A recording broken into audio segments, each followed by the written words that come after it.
अच्छा, तो भैया बड़ी अच्छी गुड ब्रेकिंग न्यूज़ है और वो है हम सब खारिजियों के लिए।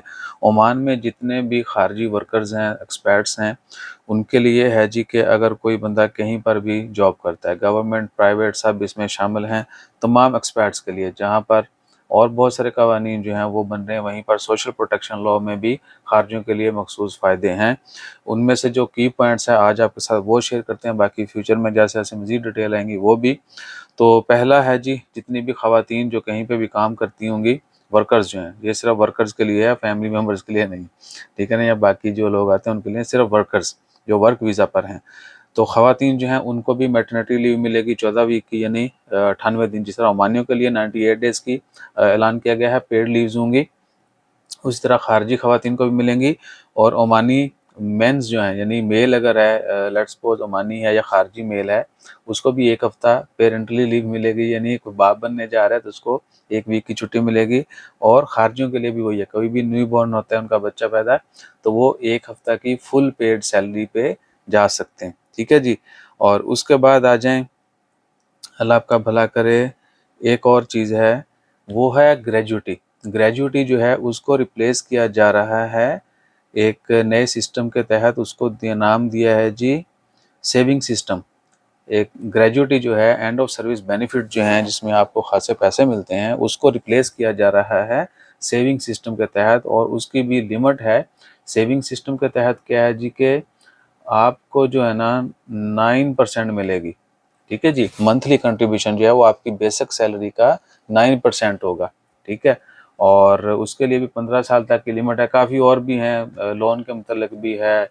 उसके बाद पेड सेविंग जो है वो कितनी होगी, या किस सूरत में जो है आपका एम्प्लॉयर आपको वापस कर सकता है। बहरहाल ग्रेजुटी जो है वो ख़त्म कर दी गई है, और जब ये लॉ इम्प्लीमेंट हो जाएगा तो उस वक्त तक जितने भी लोगों की ग्रेजुटी होगी, एंड ऑफ सर्विस बेनिफिट्स जो हैं वो कंपनियां, उनके अरबाब स्पॉन्सर उनको अदा करेंगे। और उसके बाद फ्यूचर में जो है वो उनको फिर सेविंग सिस्टम के तहत इंसेंटिव मिलेगा, ठीक है जी, जॉब छोड़ने पर। या फिर जो कोई निकालता है या खुद छोड़ के जाता है, वो फिर सेविंग सिस्टम के तहत जो बेनिफिट्स हैं वो मिलेंगे। तो ग्रेजुटी जो है ना वो ख़त्म होने जा रही है। सेविंग सिस्टम जो आ रहा है, लेकिन उसमें थोड़ा-सा है बाबा जी। तो मंथली सिर्फ 9 क्या है, 9%। एक बेसिक सैलरी जो है आपकी 200, 400, 600 जितनी भी, उसका 9% जो है वो आपको जो है सेविंग सिस्टम उसके तहत मिलेगा मंथली। जबकि ग्रेजुटी जो है वो खासी ज़्यादा बन जाती थी, सही है। और उसके बाद क्या है जी कि expired social security cover, expired workers वो विल बी कवर्ड। हाँ, बाकी वही जो मैंने पहले भी शेयर किया था लास्ट वीक, उसमें मखसूस इंजरीज़ हैं आपकी।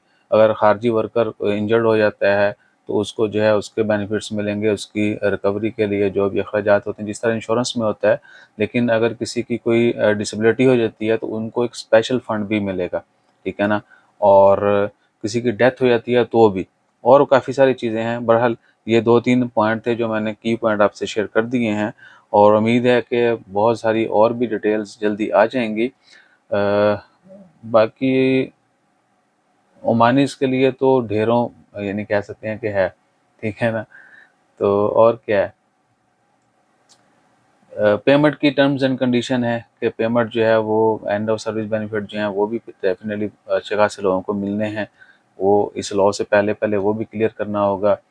फिर मंथली सब्सक्रिप्शन जो है वो आप यकदम भी दे सकते हैं और स्लो स्लो करके भी दे सकते हैं। डेफ़िनेटली वो तो मानने के लिए होगी, अब खारजी ने तो परमानेंट छोड़ के जाना है। तो काफ़ी सारी और चीज़ें हैं। खारजियों के लिए जैसे मज़ीद पॉइंट्स क्लियर होते हैं फिर वो शेयर करेंगे। अभी 3-4 ये जो की पॉइंट्स थे वो शेयर कर दिए हैं। अपना ख़्याल रखिएगा, दुआ में याद रखिएगा, और बस दुआ करें कि हमारे लिए आने वाला कसब, बल्कि हमारे लिए क्यों, हमारे लिए जो है बेहतर बहुत आसानियाँ भी हों, हमारे लिए भी बहुत आसानियाँ हों, और आने वाला वक़्त जो है सबके लिए अच्छा हो। एक्साइटमेंट का लेवल थोड़ा डिफरेंट है, इसलिए चीज़ें मिक्स हो रही। ये आपने सब कुछ ज़हन से निकाल के ये सोचना है कि ईसा भाई 7 बजे ऑफिस 'ਚ बैठे ने ते भुख नाल बुरे हाल होए ने, इस करके आहो, ठीक है। सर भी दर्द कर रहा है। बहरहाल उम्मीद है कि कच्ची पक्की खबरें भी आपको पसंद आ जाएँगी। मुद्दा यही होता है कि आपको बात जो है वो आप तक पहुँचे और आप बस समझ जाएँ, ठीक है ना। बेहतरीन अंदाज़ में भी समझाना शुरू कर देंगे। जज़ाकल्लाह। बर्दाश्त करने का शुक्रिया।